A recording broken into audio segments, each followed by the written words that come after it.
A quiet evening spent with family on a cold January day.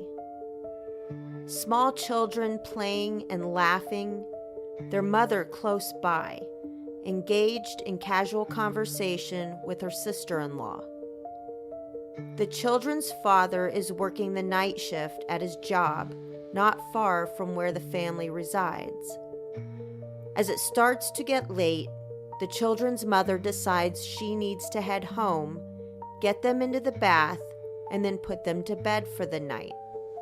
She, too, is ready to call it a night. A devoted mother, she heads home to tend to her small children, 4-year-old Gavin and 2-year-old Garrett. What seemed like such a typical day with family would soon turn into a nightmare for everyone who knew and loved this young mother of two. This is the case of Teresa Butler, and this is Gone in a Blink.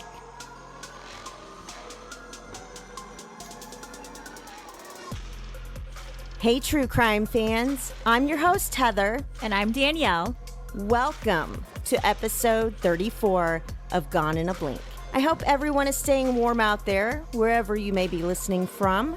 We have been dealing with some extreme temperatures here in the Midwest. Schools seem like they're closed more than they're open at this point, and I'm really just ready for springtime, to be honest. My children are going out of their minds with boredom, and being stuck in the house is driving everyone pretty much crazy. And I'll be pretty honest, I'm ready for them to go back as well. How's everything been going at your house with this cold? Well, I, hadn't left the house for a couple of days. And then yesterday I finally had to go into work, but it was too cold for my dog to be outside. So I had to leave him inside. And thankfully he didn't do any mess on the floor or anything like that. But I could definitely tell, just like with a little kid, that boredom. When I got home, of course, super excited to see me, but wouldn't leave me alone. And nothing was making him, happy. Just that, like a little kid, bored, just had been in the house too long. That's actually how my 9-year-old son has been. He can't understand why we got all this snow and the temperatures are in the upper negatives, so it's way too cold for him to be playing outside in it, and it's just driving him absolutely crazy. But the weather's kind of chilling out now, so I'm ready for spring, though. Really ready for spring. So today's case is one out of Risco, Missouri. Today, we are talking about the case of missing mom, Teresa Butler. So if you're ready, let's jump right in. Teresa Lynn Butler was described by those who knew and loved her as having a huge heart and one who would always go the extra mile to help anyone in need. She was married to the love of her life, Gary Dale Butler, and together they shared 2 beautiful children, Gavin, age 4, and Garrett, just 2 years old.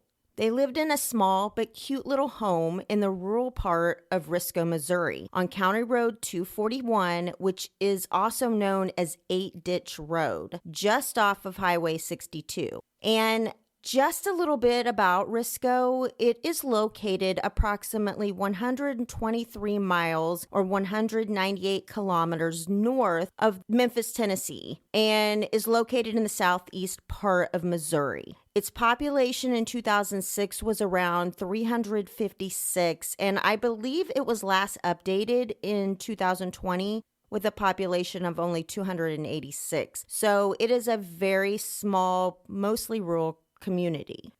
On Tuesday, January 24th, 2006, just before 5 p.m., Dale Butler got ready for his overnight shift and gave his wife Teresa a hug goodbye. After telling her that he loved her, he headed to work. Teresa then took the boys over to her brother Donald Buchanan and her sister-in-law Sarah Buchanan's home. Teresa's husband Dale was working the overnight shift and wouldn't be home until the next morning. Around 9:30 p.m., Teresa decided that she better get the boys home so she could give them a bath and get them to bed. And as she headed back to her home, her sister-in-law Sarah followed her home so that she could borrow Teresa's computer in order to copy some things for work.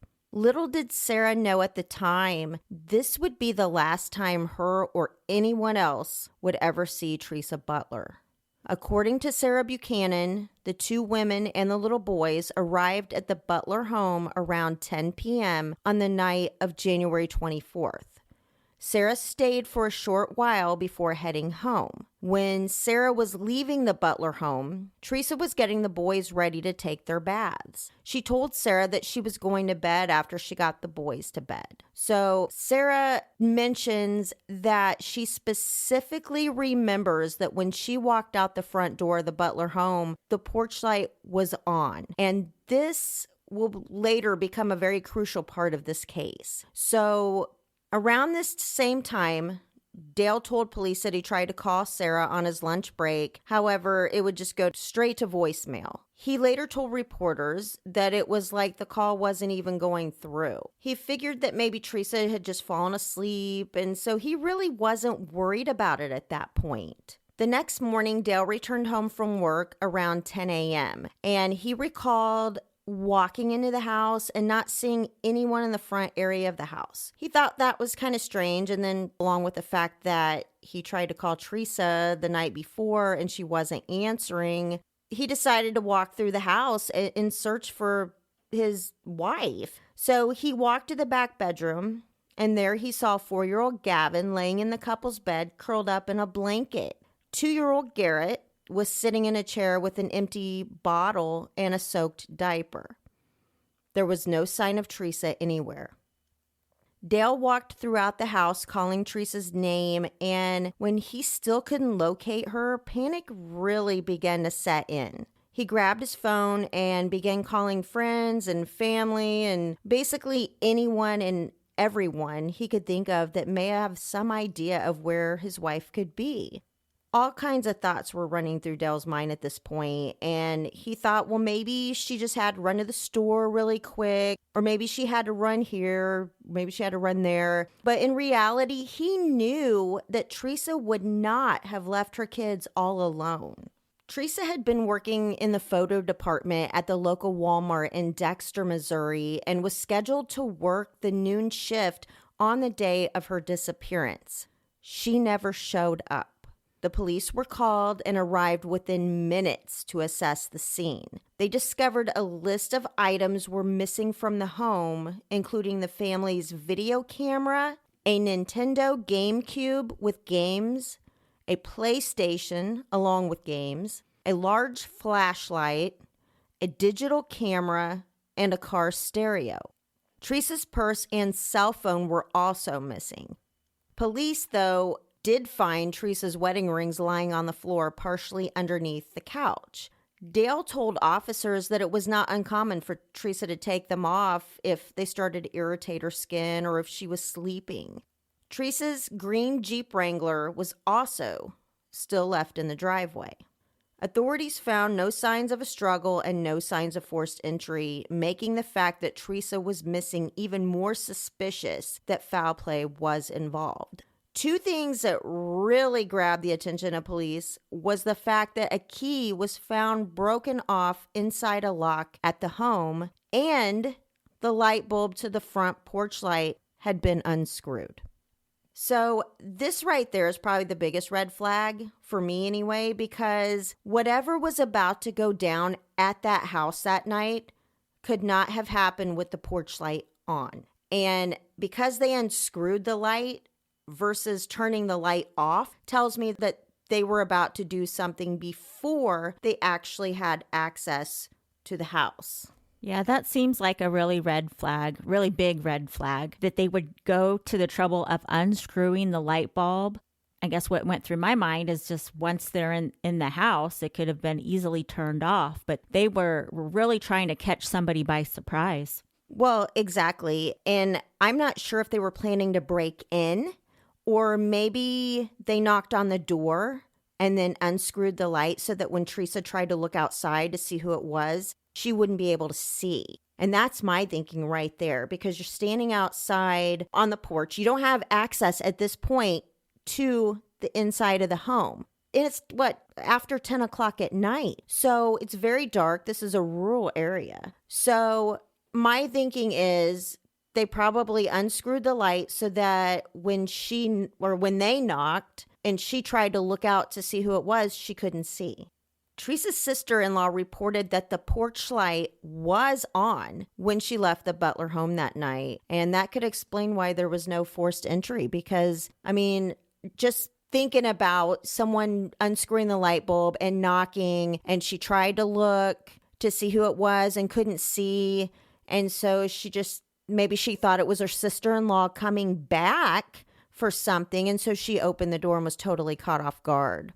Yeah, that's where my mind goes as well, is that I think you had said that her sister-in-law left about 10 o'clock that night and somebody was watching the house. So I would guess that sister-in-law left and maybe shortly thereafter, someone knocks at the door and Teresa thinks that, oh, maybe her sister-in-law forgot something and honestly, didn't even look outside because it could have been that quickly if somebody was watching the house waiting for the sister-in-law to leave. So had caught her off guard and almost seems like an ambush.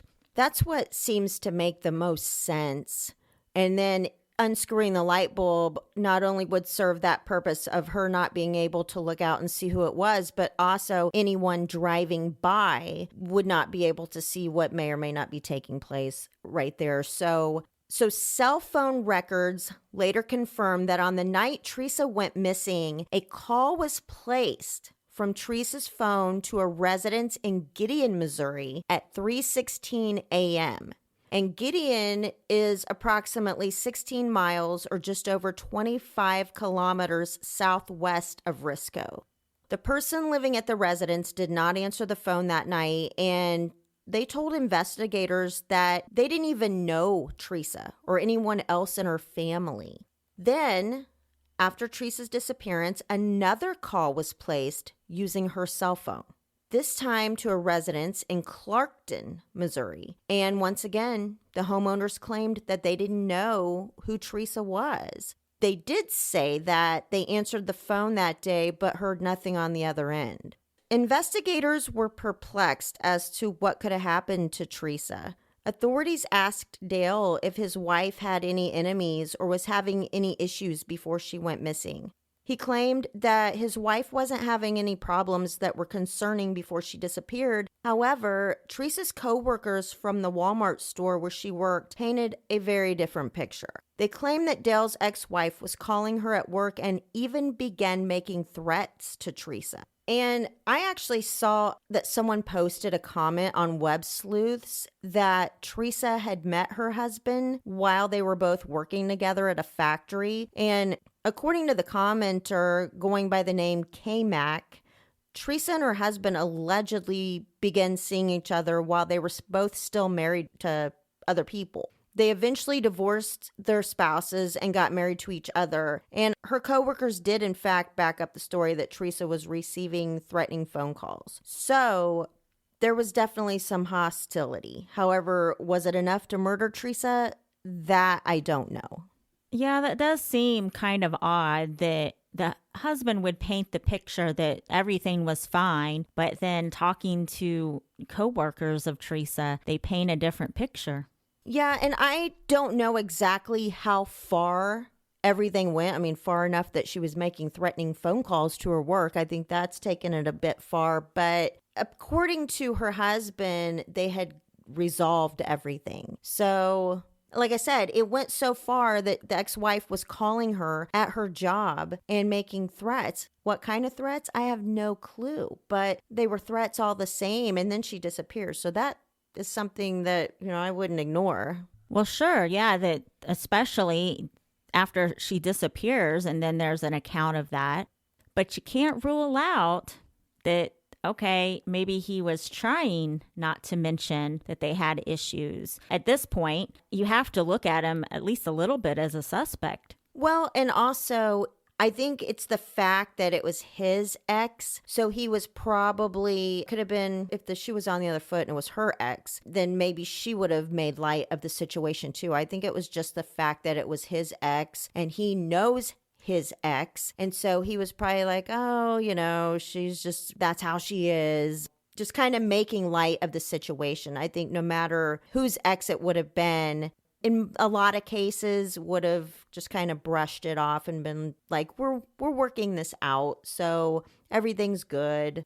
I think more of that he has a lot on his mind right now of whatever capacity. His wife is missing, whether he had anything to do with it or not. He has 2 small children. So I could see, guy or girl, that being more on the forefront of his mind versus if Teresa and his ex were fighting. Well, and apparently officers did not really explore this too far, I don't think. Or if they did, they cut it off pretty quick because there's not a lot of mention in articles that I've read from valuable sources. It's more along the lines of web sleuths. Not that web sleuths can't be valuable sources because they have solved many crimes. However, it's from Reddit and it's from web sleuths and it's people giving their opinion and speculation based, if that makes sense. So it's not coming from authorities or anything like that. But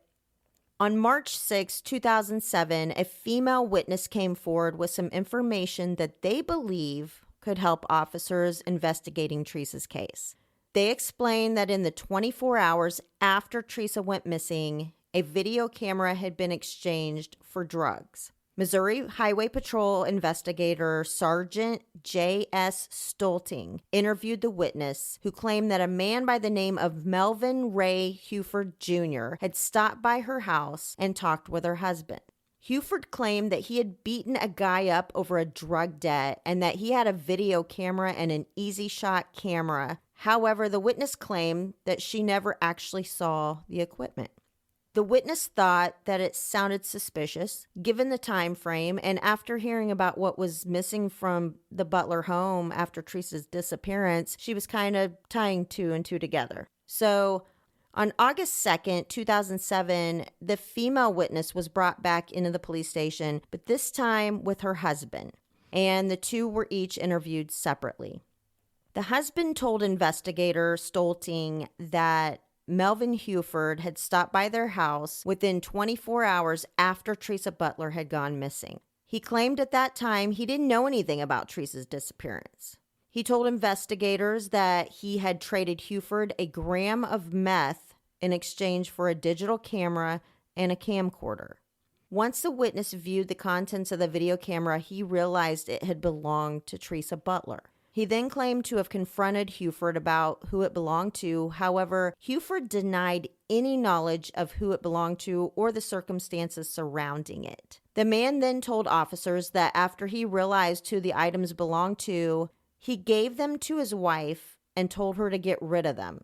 She then pulled the tape out of the video camera and threw the camera in a ditch. And then the husband burned the videotape in a barrel behind a family member's home. The couple told investigators where they could find the video camera. However, once authorities located the video camera and pulled it from the ditch, it had been drenched in water and was missing the serial number, making it impossible to prove that the camera had in fact belonged to Teresa.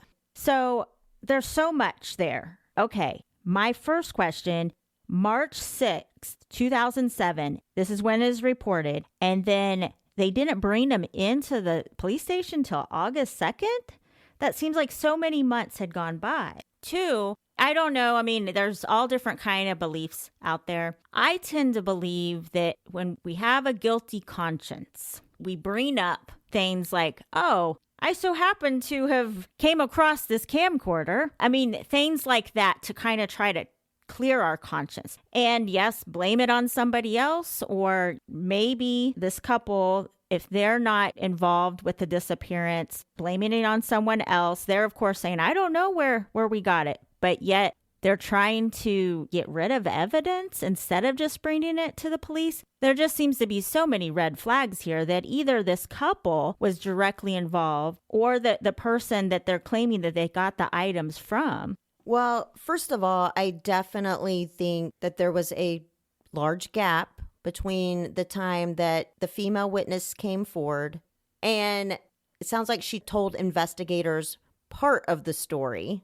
Then it was 5 months until they brought the husband in and the woman back in. However, they did not have really anything to go on except what this woman said. She didn't even know for sure if it was Teresa Butler's, I don't think, because I don't think at that first interview she said, she didn't say that they got rid of the tape and did all that. At least that's not what was reported. So she said that she was assuming that it was Teresa Butler's because Teresa Butler was missing. Teresa Butler was missing also a video camera from the home. And within 24 hours, voila, here's Melvin Hufford trying to trade this video camera for drugs. The drug part is my second point. Because it sounds like they are so heavy involved with drugs, they probably want to stay pretty clear of the police. So, you saying that their conscience was eating at them, I'm sure it was. And I'm sure that they knew that this was Teresa Butler's because they viewed the tape and they made a comment to investigators the second time they were brought in that they viewed the tape. Teresa Butler and her family were on this tape and they got rid of the evidence. Why they would get rid of the evidence is beyond me. And then go into the police station with all this information. And if police didn't have a serial number, they have to be able to prove that that was Teresa Butler's. Well, exactly. And we've covered cases before of a disappearance and then all of a sudden, people show up the next day just driving around houses, things like that. To me, it's kind of like their conscience eating at them a bit. And whatever the case is, if they found this tape, wouldn't that have made more sense to somehow get that tape to Teresa's family so they would have had something to remember her by? I mean, who knows if it was like a Thanksgiving get-together or something that would have been so valuable to the family. But no, they just destroyed it. Unfortunately, I think they were just looking out for themselves and trying to save their own asses so that they didn't get in trouble for whatever they are mixed up with. And it's unfortunate. And yes, I would have loved for them to have been honest and took this tape and all of this stuff that they had to the police immediately. But that's not what they chose to do. And while they did come forward, and I mean, I guess you got to give them a little bit of credit for that, they tampered with the evidence. I mean, I haven't seen anything saying that they were charged, but they were tampering with evidence. So that should have got them something. But in January 2018, the same female witness was once again interviewed by investigators, and she told them they also had a Nintendo GameCube, a controller, and some games that Melvin Hufford had traded to her husband for drugs the night Teresa Butler went missing. So police confiscated these items and were much closer to making an arrest in Teresa's case. How convenient that she ended up having these things. It kind of seems like the police are using a strategy of, the second time and first time, 2007, and then we waited all the way till 2018. I can kind of see that strategy there. I don't know if you do, Heather, where the more time that they wait, that the woman that first reported that, they are remembering more things, maybe because they feel like the statute of limitation. Now, with all of this, I really feel like that they would have enough evidence at this point to say that somehow this woman and her husband were involved. Well, and there's no statute of limitations on murder. So I think cops knew that they had time. I think they probably weren't expecting, unfortunately, to find Teresa alive. I think that they pretty much figured early on that she didn't just walk away from her home and leave her boys. And family had been very adamant that that was not Teresa, just to leave a 2-year-old and a 4-year-old by themselves and walk off. And they had no evidence that she did walk off. So I think they had their sights set on a particular person of interest from very early on. Teresa's husband, Gary Dale Butler, had been cleared as a suspect early on in the investigation after providing an airtight alibi and agreeing to a polygraph in which he passed. Investigators had their sights on someone else, someone who had been on their radar as a person of interest pretty soon after Teresa went missing. In November 2019, 42-year-old Melvin Ray Hufford of Tallapoosa, Missouri, was charged in New Madrid County with first-degree involuntary manslaughter and tampering with physical evidence. He confessed to being the one who had caused Teresa's death. According to Hufford, he had been at the Butler home doing meth with Teresa and another man. Okay, this is according to him. He claims that he had injected Teresa with meth before injecting himself. He stated that soon after injecting Teresa, she began complaining of chest pain. He went into the kitchen to get her some water, and when he returned, she had no pulse. He says that he panicked, so he wrapped Teresa's body in a tarp and dumped her in a ditch. Then he says he returned to her home to take some items in order to make her disappearance look like a robbery. So, okay, I'm sorry, but his story sounds like the biggest crock of BS I have ever heard. There seems to be a lot of holes in his story, first of all. Then there's the fact that there is no mention of Teresa's children who were there in the home with her. Then you have the question, and one that seems to be talked about quite frequently on Reddit. Do we even know if Teresa was a meth user? According to people on Reddit, her family and other locals in the community who knew her adamantly claim that Teresa was not a drug user. None of the articles I've researched are touching on this very important detail, so I sincerely question this myself. It was reported, though, that Teresa had no history of being unstable and that she had never left without telling anyone.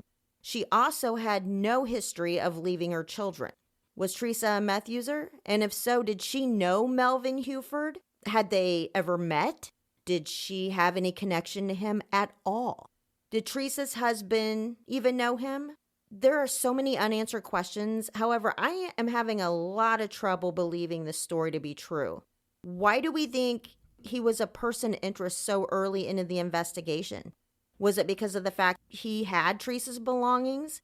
Or was there something else that led them to Hufford? Yeah, there's just a lot of holes there. There's no evidence, as you said, of Teresa being, a drug user at all. But there is evidence that Melvin Ray Hufford is, and then those two people that he had sold traded the drugs for. Those are at least drug users, maybe not all of them doing meth. So there's so many holes. But I also think the police had no other suspects, it sounds like. It was reported that they followed several leads. They didn't specify what those leads were. But I guess what's so crazy to me is that they are buying this story. They're buying it. They obviously have something, even now, they have information that they're not putting out there. And we don't know Teresa, so we don't know what she did or didn't do behind closed doors even, but her family is saying she was not a drug user. Her husband was saying not a drug user. Could she have been hiding it? Yeah, she could have, but it's just such a far-fetched story. And if he did come over to do meth with her, why unscrew the light bulb? That, to me, is like the biggest red flag in this whole entire case.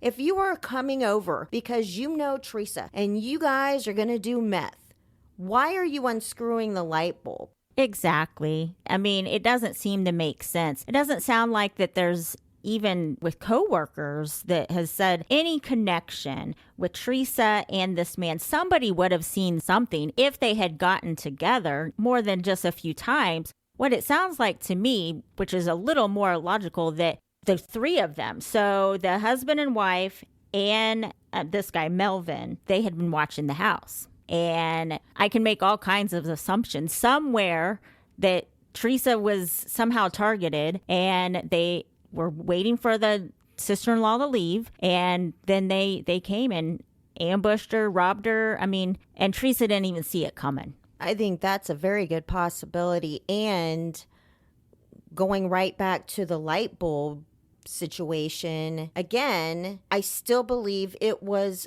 unscrewed before he ever accessed the house. Because even if you wanted to argue, okay, well, he unscrewed it because he had already killed her and he was trying to get the body out of the house. Well, in that case, wouldn't you just turn the light off instead of unscrewing the light bulb? So it's all about, for me anyway, the fact that he unscrewed the light bulb. I don't even think he really knew her. I don't think that it had anything to do with coming over and doing meth. I think that he's full of crap and there's no body. So you can't say, oh, well, did she have meth in her system or anything like that? So I don't think that police really had much of a choice but to believe this ridiculous story. Yeah, that's what it seems like. I mean, what it's sounding like as well is that, like I was saying on my belief, that they all three were involved. The husband and wife, their conscience or whatever, they, like you had said earlier, at that point, you're looking out for yourself. And so they reported it pretty early. And for, I don't know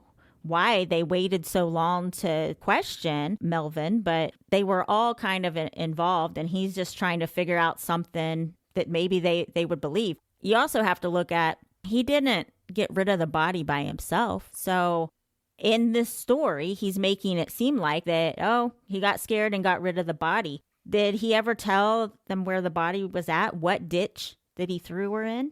I am going to get to that here in just a second. There was, though, supposedly he claimed there was another man there that night that was doing meth with them. However, police don't think that that man had anything to do with what happened to Teresa. So they weren't pursuing him. And now it's too late because according to posts on Reddit, he passed away.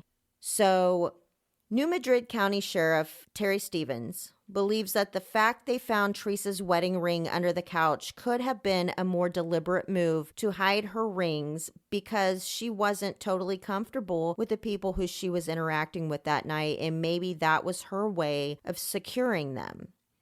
I don't think so, because you weren't comfortable enough to have them around your valuables. But, I guess that is a possibility, but I just can't get past the fact that something far more valuable was in the home, and that was her children. So would she have let people who she wasn't comfortable interacting with into her home and around her children, but she's hiding her wedding ring under the couch? I don't know. This doesn't sound right. Before being arrested in Teresa's disappearance, Hufford told authorities that while he was serving time in prison for unrelated crimes, he contacted his father and told him that he hid Teresa's body under the sink of an abandoned house that his father owned at the time. Hufford's father told investigators that he had seen the body but never touched it. After Hufford was released from prison, he returned to the abandoned house and burned Teresa's remains. He then claimed to have crushed the remaining bones before dumping them in a ditch. So, according to Hufford, Teresa's body was dumped in a ditch south of Tallapoosa near County Road 253. Police have since searched this exact ditch for any sign of Teresa. However, their search efforts turned up nothing. Melvin Hufford pled guilty on January 10th, 2020, and was sentenced to 7 years for manslaughter, in which he confessed to injecting Teresa with a fatal dose of meth, which imposes a Class C felony, and he was also charged with tampering with evidence, which is classified as a Class D felony. In all, he will spend 10 years in prison and be out in a few years, it looks like. So that is just crazy to me, and I kind of feel like maybe this whole story was so that he could get a manslaughter charge instead of a murder charge. Because if you're saying, hey, we were doing meth and we were, I shot her up, but I didn't mean to kill her. Well, how genius to come up with such a BS story just to save your own ass, so that if you do get convicted of anything, it's not going to be what probably actually did take place, in my own opinion, which was cold-blooded murder. He has had a pretty extensive criminal record prior to Teresa's disappearance, a record that included drug offenses, and he had already served 6 prison sentences since 1997 alone. Police have announced that they don't think the second man, like I mentioned earlier, was implicated in the disappearance, or who was implicated in the disappearance, actually had anything to do with the case. I did see reports that the other man has died, and that's what I mentioned earlier too. So they've got something. They had something, but I don't know how they decided that that man was there, but that man had nothing to do with it, even moving the body, because you know damn well if he was there and she died and Hufford panicked, even if that story was legit, he helped move the body. I guess maybe because they didn't have proof. Maybe they just didn't have proof. But he didn't just stand there and watch as Hufford dragged the body out all by himself. I don't know. This whole story, it just sounds like she's not getting the justice that she deserves in this case. It absolutely does not seem like she's getting the justice. And it just, I don't know, just floors me that, one, that we waited so long, but two, you mentioned earlier that Melvin saying that he told his dad where the body was and the dad saw the body but didn't do anything. That seems kind of messed up as well. That just prolonged finding the body or for the family as well. And that's just sad. Well, I thought the same thing, and it just goes to show this was not a family with high morals. The son's in prison. He makes the comment, oh, hey, by the way, there's a dead body under the sink in your house. And the father doesn't notify authorities or freak out. My God, I would lose it if I was told something like that. So just kind of gives a little background of how this family really operates. But while Teresa's case has been closed, her body has never been found. Her family is still searching for some sort of closure in the hopes of bringing Teresa home and giving her a proper burial. Family and friends of Teresa Butler believe there is more to this story than what Melvin Hufford is telling authorities.